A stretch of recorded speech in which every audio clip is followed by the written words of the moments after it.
students. In this video, we are going to learn about the basic concepts of circuit theory. To start with, let us understand what electric circuit means. So, electric circuit basically is an interconnection of electrical elements. So, it's an interconnection of electrical elements. Basically, in electrical engineering, we are more oftenly interested in communicating or transferring energy from one point to another. And to do so, we require interconnection of electrical devices. Such interconnection is called as electric circuit, and each component of the circuit is known as element. A very simple electric circuit may consist of a battery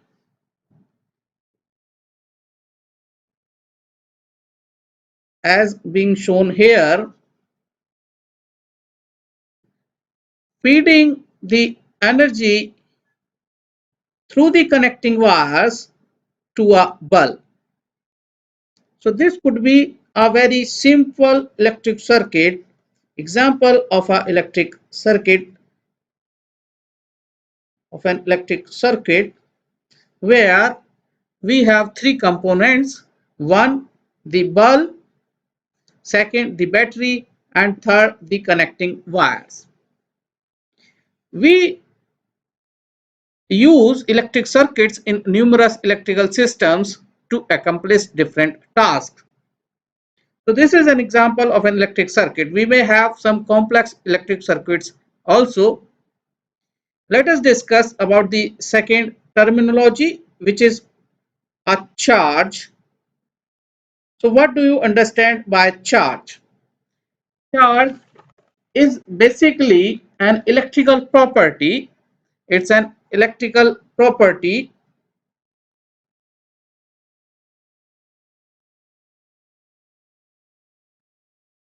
It's an electrical property of the atomic particles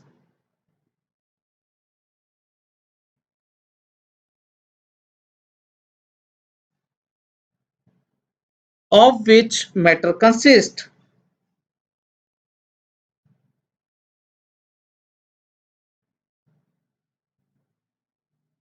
Basically, we know that matter consists of the basic building blocks known as atoms.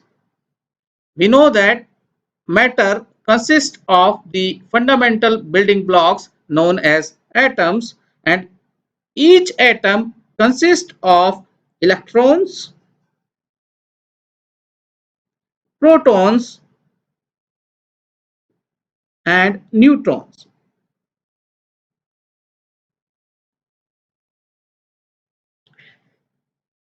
We also know that charge E on an electron is negative and equal in magnitude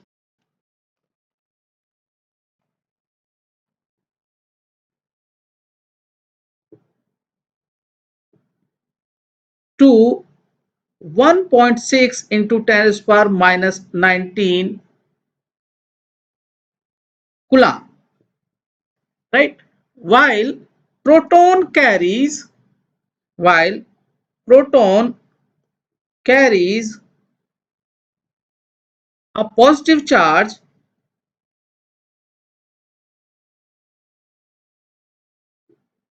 of the same magnitude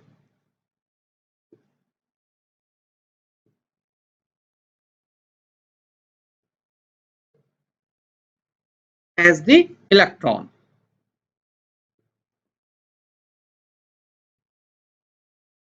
The presence of number of protons and electrons leaves an atom neutrally charged.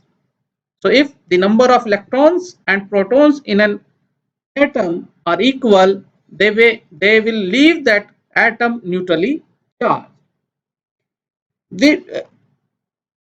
unit of this charge is coulomb. Now, a unique feature of electric charge is that it is mobile. So, charge is mobile. That is, it can be transferred from one place to another. Now, this movement of the charge leads to the current. So, basically, electric current electric current is the time rate of change of charge.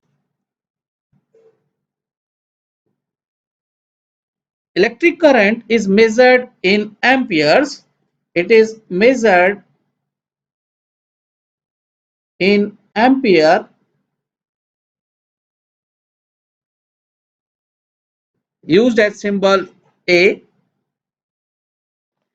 It is conventional to consider the current flow as movement of positive charges, and mathematically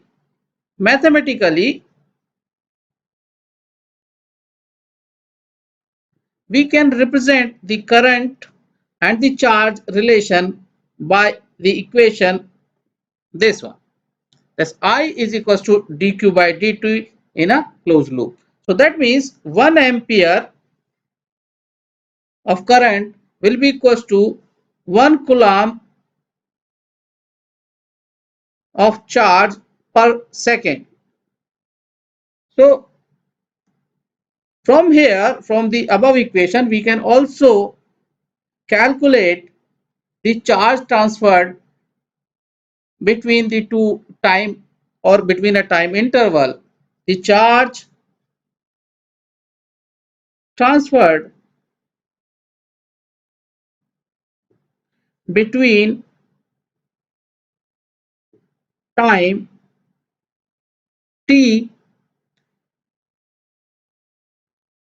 to or t naught to t1 can be expressed or can be obtained by the expression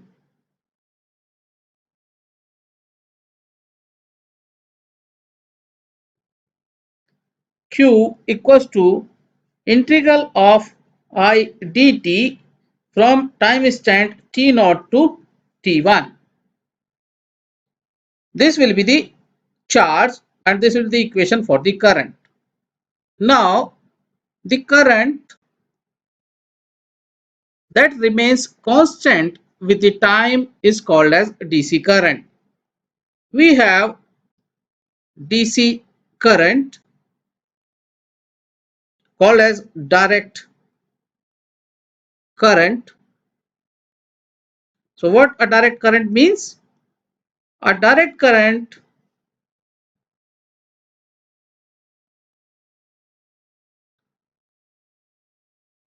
DC is a current that remains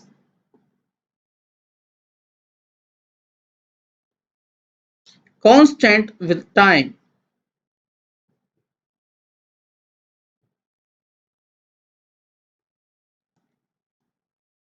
The graph for DC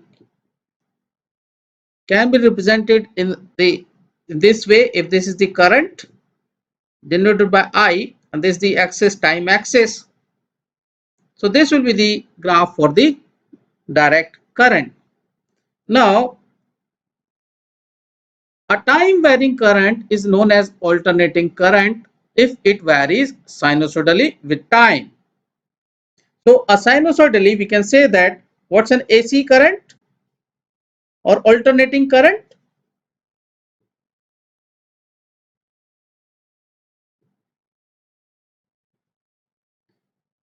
So alternating current is basically a time varying current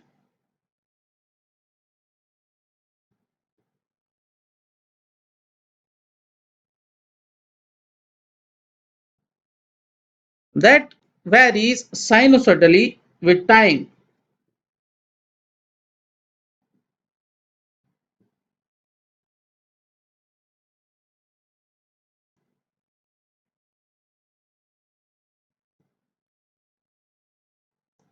On the graph, we can represent the alternating quantity as this one.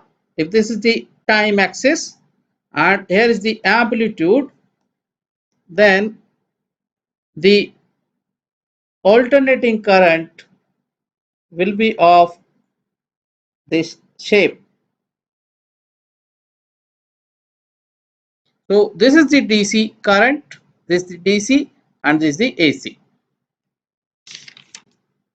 One more terminology we usually use in case of circuit analysis, that is voltage.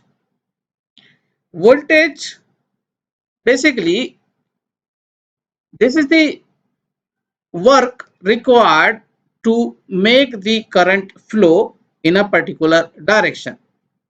Basically, to move, or we can say that to move the electron in a conductor in a particular direction,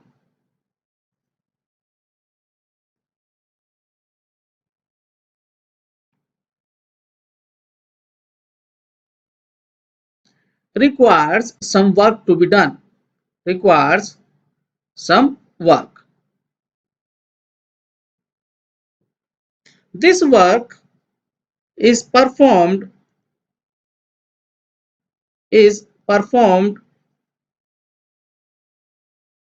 by an external electromotive force,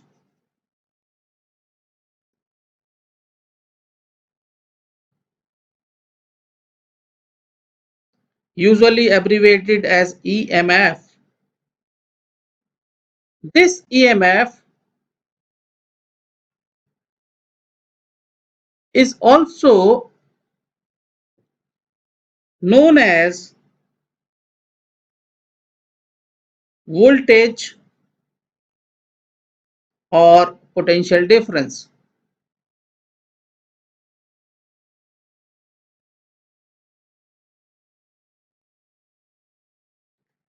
Actually, the voltage between the 2 points A and B, if we see this one, if we consider this circuit, and these are the two terminals A and B, the voltage between the two terminals A and B is an electric in an electric circuit is the energy needed to move a unit charge from A to B.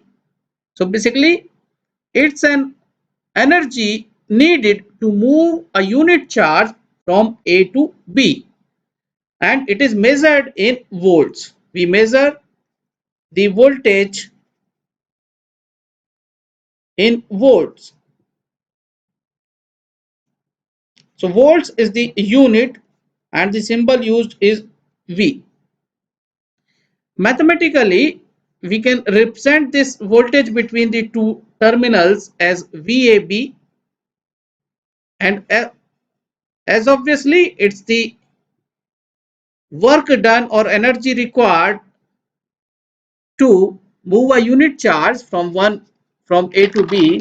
It can be represented by the expression dW by dQ, where W represent the work and Q represent the charge. Now coming to the power. Although your current and voltages are very common terminologies, but some of the information remains unfolded and we require the power to be calculated for the analysis purpose. Now what this power means? So power is the time rate of expending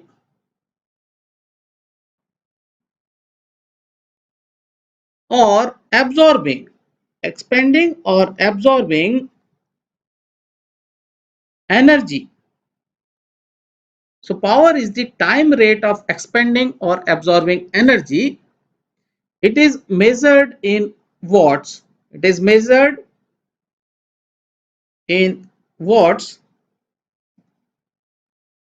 represented by a symbol W. Mathematically, we can express the power as rate of change of work. This dW by dQ can be divided into two parts as dQ by W and dQ by dt. So this is nothing, as we have learned earlier, this is the voltage and this is the current. So basically this is the voltage and this is the current. So power, finally the expression of the power becomes V into I. Keep it in mind that the expression of the power, this power P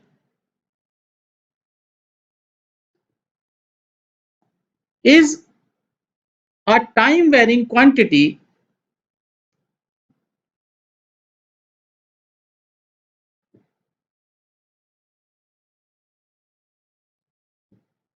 and is called as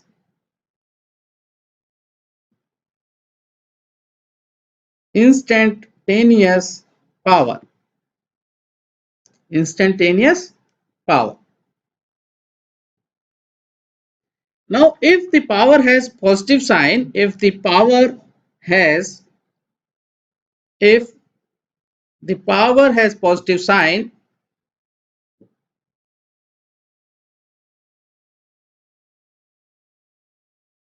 this means the power is being delivered or absorbed. The power is being delivered or absorbed.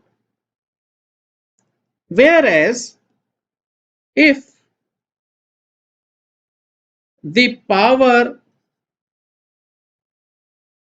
has negative sign,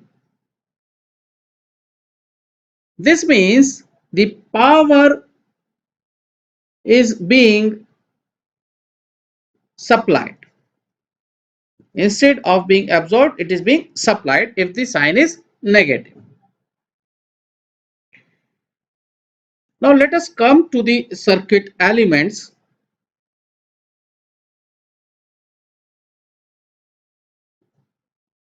We just have read that the interconnection of the electrical elements is called as electric circuit. So basically electric circuit elements may be of two kinds basically, and they could be active and passive. So there are two types. There are two types of electric circuit elements found in electric circuit.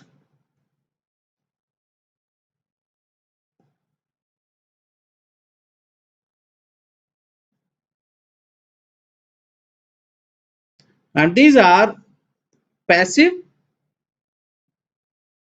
elements and the active elements.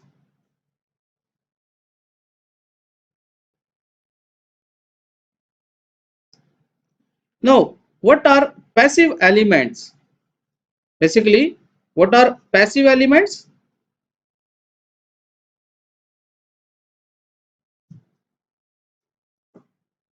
Passive element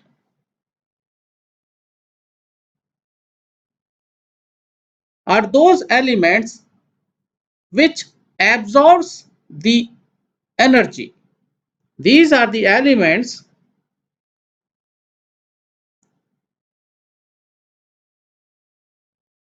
in the electric circuit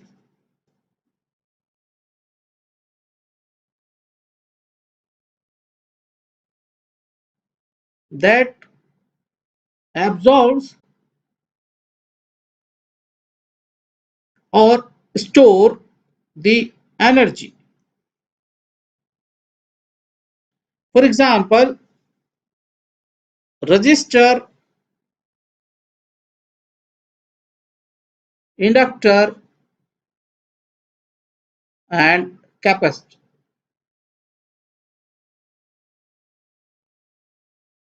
Now, what are the active elements? Opposite to your passive elements, the elements in the circuit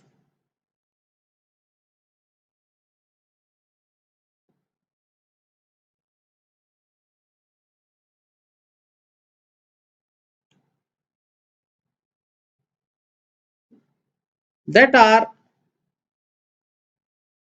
capable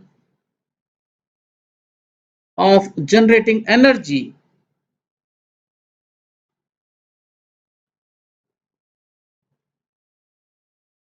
are called as active elements.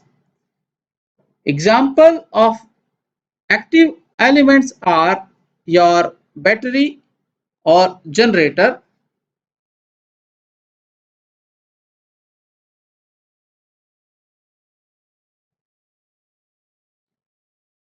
and operational amplifier also.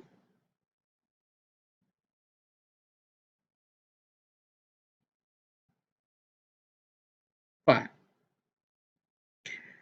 Now, the most important active elements,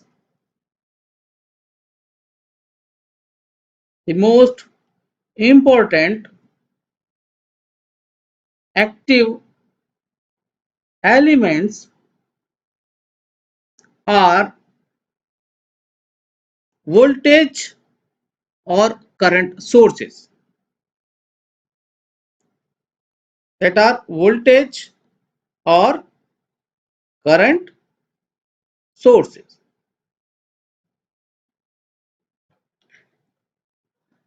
And they generally deliver power to the circuit connected to them. Now, the sources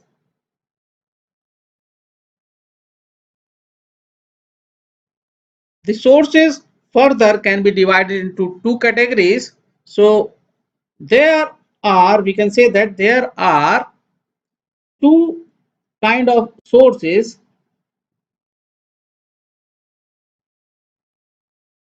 One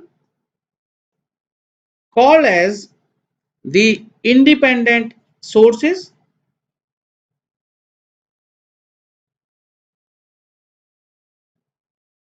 whereas the other one known as the dependent sources.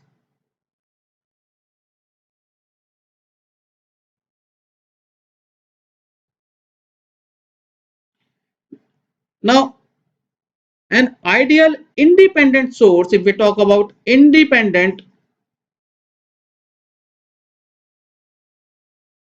sources, an independent and ideal, then what will be an independent ideal source? An ideal independent source is an active element that provides specified voltage or current that is completely independent of other circuit elements. So basically, an ideal independent source is an active element that provides specified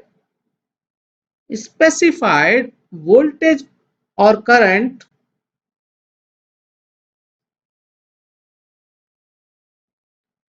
that is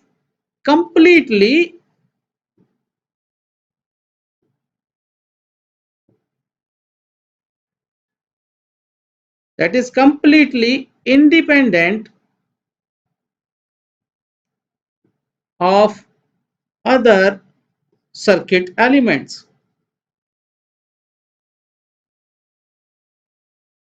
So basically we may have two kind of independent sources.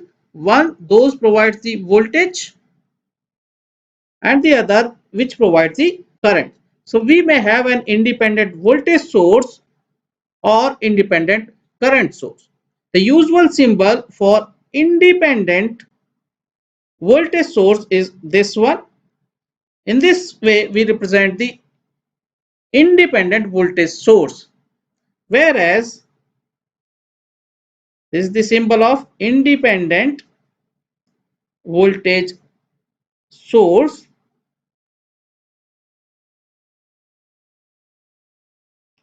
whereas the independent current source is given by this symbol, a circle having an arrow representing the current source.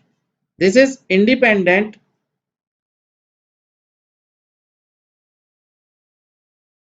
current source.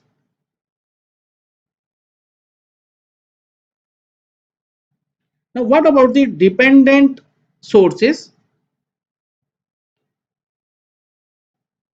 How they are symbolizes?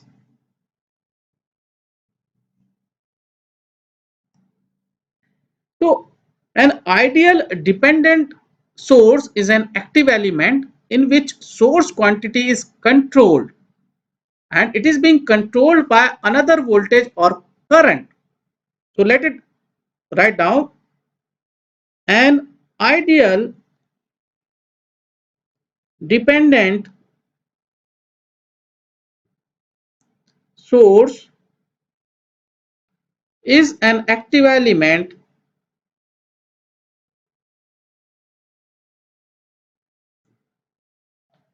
in which the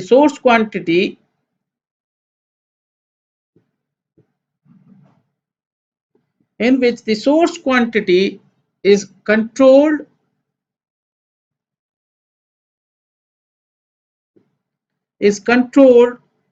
by another voltage or current.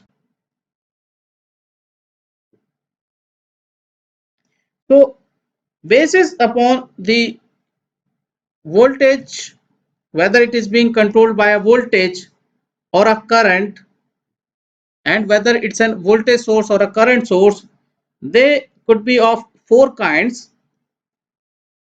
We just have learned that we may have two kind of sources, one called as the current source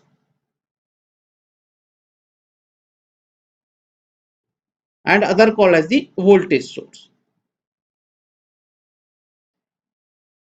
Now if it's in dependent source, so it may be controlled by a voltage source and a current source. So your current source may also be controlled by a voltage, or it may be a current controlled current source. So depending upon these combinations, we have four type of dependent sources. One called as the current controlled current source, other is voltage controlled current source, the next one current controlled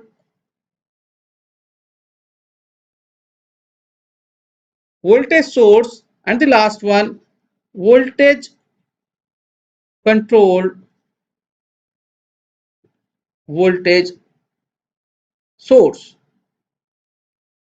They can be abbreviated as, first one current controlled current source as current controlled current source, second one voltage controlled current source, third one current controlled voltage source, and the fourth one as voltage controlled voltage source. Now these dependent sources are symbolizes with the diamond shape. If it's a voltage source, then the polarities will be marked inside this diamond shape, whereas if it's a current source, an arrow will be there to mark it as a current source. So this is a symbol for a dependent voltage source, whereas this is a dependent current source. Now, depending upon whether it's a voltage dependent voltage source or a current dependent voltage source, there will be the quantities or magnitude of this source identified by that particular quantity on which it is depending. So if somewhere it is being marked that it's a source having a voltage equals to 10 V1 or 10 V1, that symbolizes that it's a voltage source depending upon the voltage V1 that is being there in the circuit somewhere, right? So it could be, then it will be a voltage dependent voltage source. Whereas if we take another symbol which looks like this one only, but the source magnitude is being marked as 10 of I1, that means it's a voltage source but dependent upon the current. So it's a current dependent voltage source, whereas this is a voltage dependent voltage source. Similarly, for the current source, it may depend upon the voltage or its magnitude may depend upon the current. So this symbol basically represents the voltage dependent current source, whereas this one represents the current dependent current source. So these are the four symbols which are being used for different types of dependent sources. Now there are two basic laws also which we need to study in the basic circuit theory, and these are the basic laws. Among these basic laws, first is the Ohm's law, which states that the voltage across a resistor is directly proportional to the current flowing through the resistor. So what does it state? It states that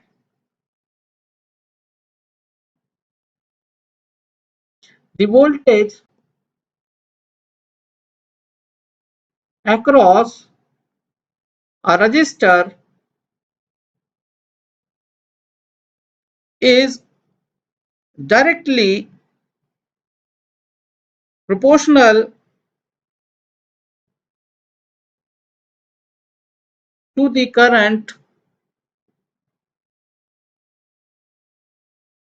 to the current flowing through the resistor.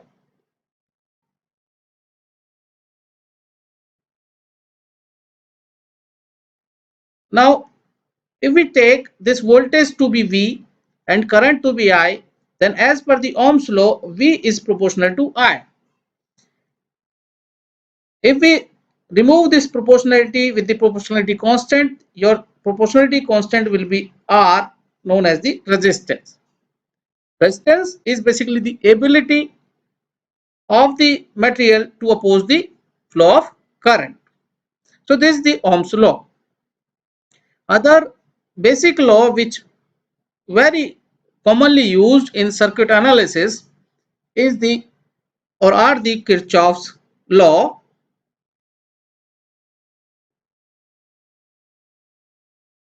There are two laws of the Kirchhoff's, one called as the Kirchhoff's current law and the other called as the Kirchhoff's voltage law. So what basically Kirchhoff's current law states? It states that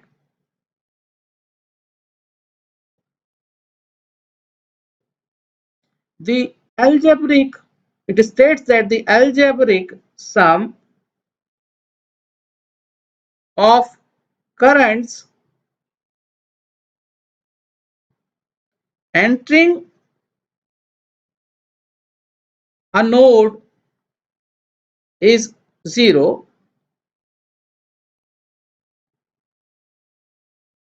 Similarly, your KVL, Kirchhoff's voltage law, states that the algebraic sum of all voltages around a closed path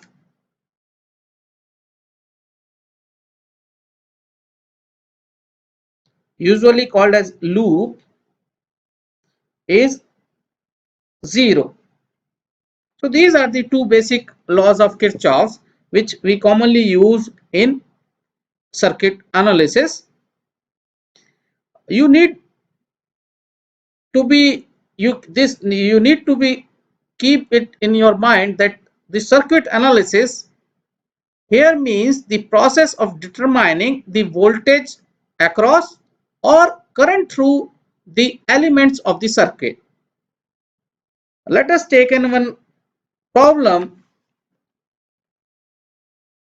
based upon the things which we have studied in this lecture. Suppose we are having a one circuit, electric circuit, given having these elements.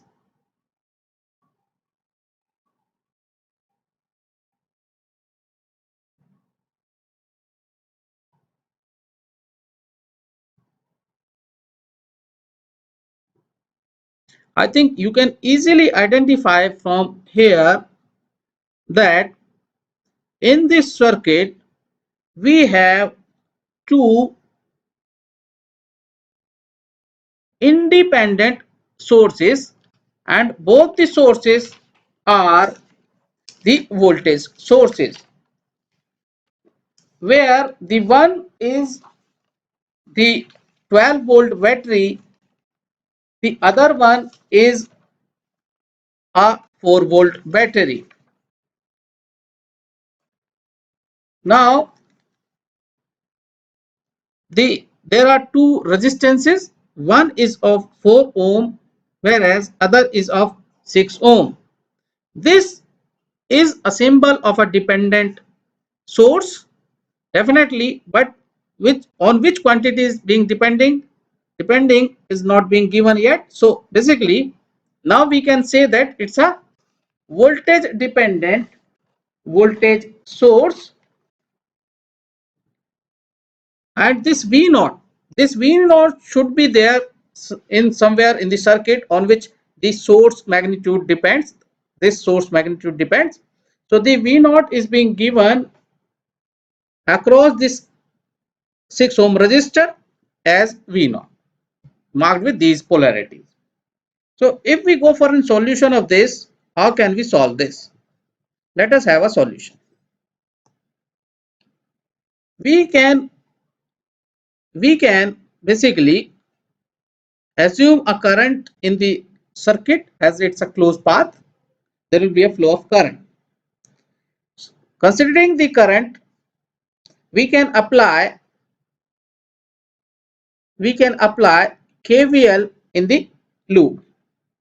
If we apply KVL, we will have, starting from here, we will have an equation minus 12 volts plus 4I, as I is the current flowing through this 4 ohm resistor, plus 2V naught minus 4 volts coming to this point as plus 6I plus 6I equals to 0. So this will be the first equation. If we go from this point by applying the KVL in this loop, we will have this one. Now you can see that we are having only a one equation, but the unknowns in this equation are two. First is the V naught and other is the I. So we need one more equation to get it solved. Now what could be the second equation?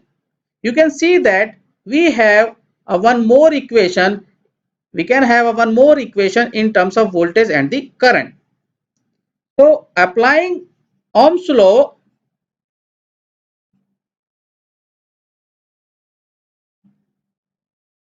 to 6 ohm resistor,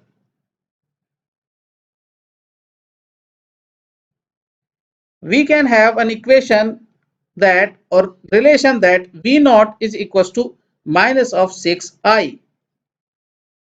This could be the second relation. This is the first one. Now we can put these, or we can solve these two to get the values of I and V naught.